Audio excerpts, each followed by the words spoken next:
4 দিন আগে দেখেছেন ফুটপাথে অগ্নিমিত্রা পল ওদের এমপি, ওদের মন্ত্রী, একজন মা বাচ্চার দুধ ফোটাচ্ছে ফুটপাথে বসে, তাকে গিয়ে বলছে আমার বাচ্চা খাবে, আমার বাচ্চা খিদে কাঁদছে, বাচ্চার জন্য দুধ ফোটাচ্ছি, বলে এটা দুধ ফোটানোর জায়গা, ওঠো এখান থেকে।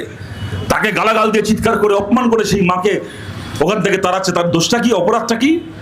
সে নিজের বাচ্চাকে খাওয়ানোর জন্য দুধ ফোটাচ্ছিল। অনেকে প্রশ্ন করছেন, আজকে দেখলাম শুভেন্দু অধিকারী একটু আগে সেই ভদ্রমহিলা গিয়ে আজকে শুভেন্দু অধিকারীর সঙ্গে দেখা করেছে, শুভেন্দু অধিকারী আবার তার সঙ্গে দাঁড়িয়ে কিছু কথা বলছে।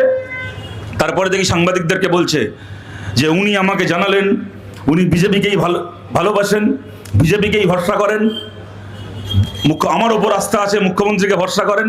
ও ঠিকই আছে, নিশ্চয়ই ফুটপাতে থাকেন, বেচারি বিজেপিকেই ভরসা করেন। আর আরো যারা যারা আজও বিজেপিকে ভরসা করছে সবাইকে একদিন বিজেপি ফুটপাতেই বসিয়ে ছাড়বে। যাই হোক, সে শুভেন্দু অধিকারী বলছে উনি বললেন উনি আর কাউকে চেনেন না, উনি বিজেপিকেই সমর্থন করেন আর আমাকে ভরসা করেন। সত্যি বলেছে না শুভেন্দু অধিকারী এমনি ঢপ মারছে কে জানে, কে শুনতে গেছে? সামনে দাঁড়িয়ে যখন মহিলার সাথে কথা বলছিলেন, সে ভদ্র মহিলার সাথে, তখন ওখানে সমস্ত ক্যামেরা, আর এখন গদি মিডিয়া বলে সাথে ওখানে শুভেন্দু অধিকারীর সামনে তো অন্য কেউ যেতে পারবে না যে বিজেপির কেনা নয়। বিজেপির দালাল যে গদি মিডিয়া সাংবাদিকরা আছে, যারা বিজেপির নাম করে কোটি কোটি টাকা খেয়ে বিজেপির নামে মিথ্যে খবর করে, সেই সমস্ত গদি মিডিয়া সাংবাদিকরা খালি ক্যামেরা নিয়ে সেখানে দাঁড়াতে পেরেছে। সেখানে কি কথা হচ্ছে, সেই ভদ্রমহিলার সঙ্গে শুভেন্দু অধিকারীর কি কথা হচ্ছে, একটা মিডিয়া শোনাচ্ছে না, খালি দেখাচ্ছে দুজনের কথাটা হচ্ছে, আর পেছনে মিউজিক বসিয়ে দিয়েছে, পেছনে ঝ্যাং করে মিউজিক বাজছে।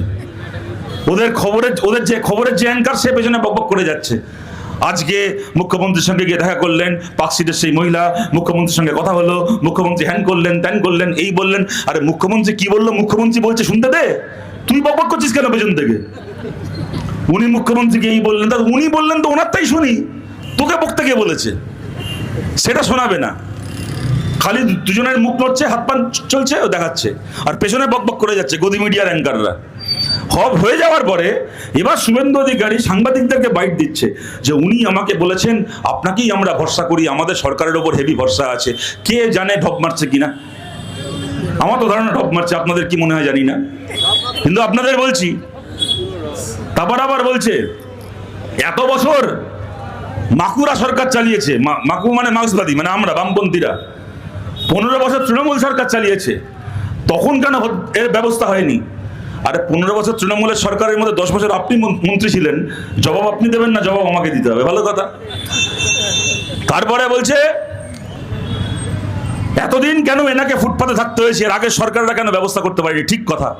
ধরুন আমি আপনাদেরকে এখানে বলছি, যারা দূর থেকে আমাদের কথা শুনছেন, সব ঠিক কথা। স্বাধীনতার পর থেকে কংগ্রেস অনেক বছর দেশ চালিয়েছে, দেশ না হলেও পশ্চিমবাংলায় আমরা বামপন্থীরা, বামফ্রন্ট অনেক বছর সরকার চালিয়েছি, তারপরে তৃণমূল সরকার চালিয়েছে, ঠিক কথা।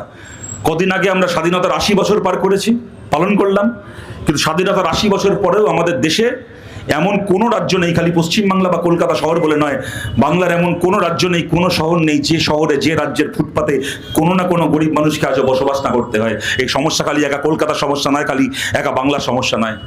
আর যদি শুভেন্দু অধিকারী আজকে আপনি বলেন এর জন্য আমরা বামপন্থীরা দায়ী, তাহলে আমরা মাথা নিচু করে বলছি যে হ্যাঁ, এর জন্য এত বছর দেশ চালানোর কংগ্রেসের দায়িত্ব আছে, এত বছর দেশ চালানো বিজেপি সরকারের দায়িত্ব রয়েছে, এত বছর দেশ চালানো অন্যান্য পার্টির দায়িত্ব আছে। হ্যাঁ, আমরা বামপন্থীরা, এই লজ্জা আমাদেরও, এই ব্যর্থতা আমাদেরও।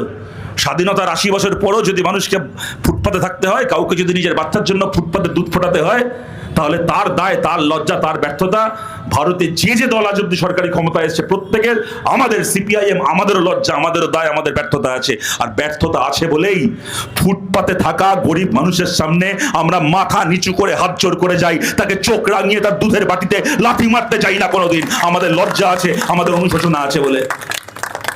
আর আপনারা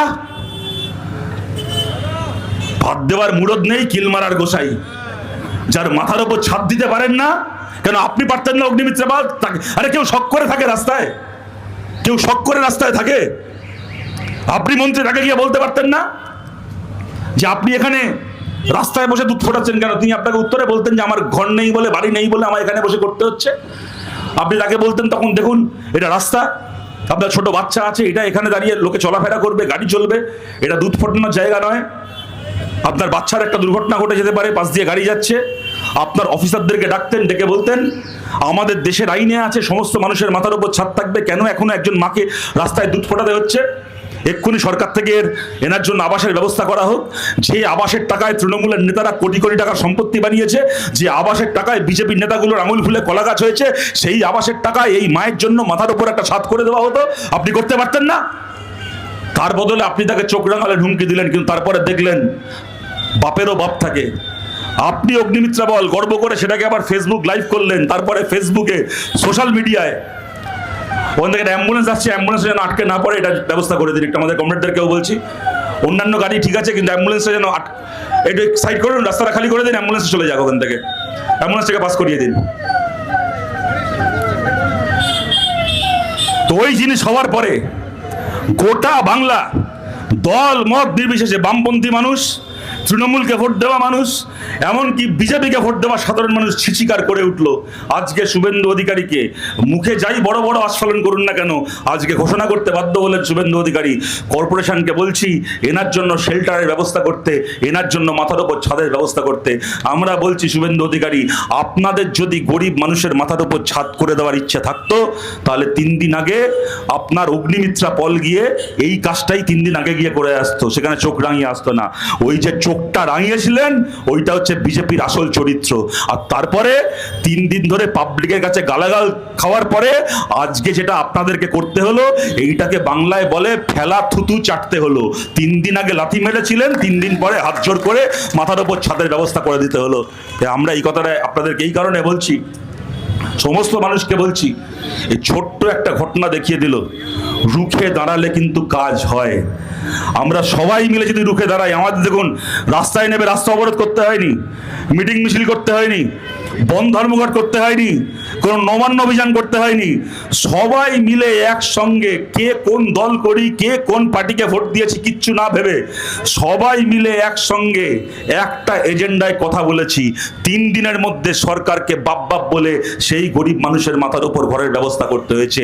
যদি সবাই মিলে একসঙ্গে এক সুরে কথা বলতে পারি, তাহলে বাংলার হকার ভাই বোনরাও রক্ষা পাবে, তাহলে বাংলার বস্তিবাসী ঝুপড়িবাসী মানুষের ঘরটাও বাঁচবে, তাহলে বাংলায় জিনিসপত্রের দাম কমবে। 4.5 মাস হয়ে গেল, 3.5 মাস হয়ে গেল, এখনো চাকরিতে নিয়োগ শুরু হয়নি। বাংলা সরকারি চাকরি বকেয়া পরীক্ষাগুলো, বকেয়া রিক্রুটমেন্টগুলো বাংলায় চালু হবে এবং তৃণমূলের চোরেরা জেলে ঢুকবে, প্রতিবাদীরা মাথা উঁচু করে রাস্তায় দাঁড়িয়ে লড়াই করবে, প্রতিবাদ করবে। প্রতিবাদী মানুষকে জেলে ঢোকানোর ক্ষমতা সরকারের হবে না। এই একটা ঘটনা দেখিয়ে দিল, যদি আমরা সবাই মিলে দল মত নির্বিশেষে আমরা সবাই মিলে একসঙ্গে কথা বলি, তাহলে আমাদের জোর, আমাদের ক্ষমতা শুভেন্দু অধিকারীর সরকারের থেকে অনেক অনেক বেশি। আমাদের জনগণের ক্ষমতা ক্ষমতায় থাকা একটা পার্টির থেকে অনেক বেশি। আমরা দেখিয়ে দিয়েছি, ভবিষ্যতে আমরা দেখাতে পারবো।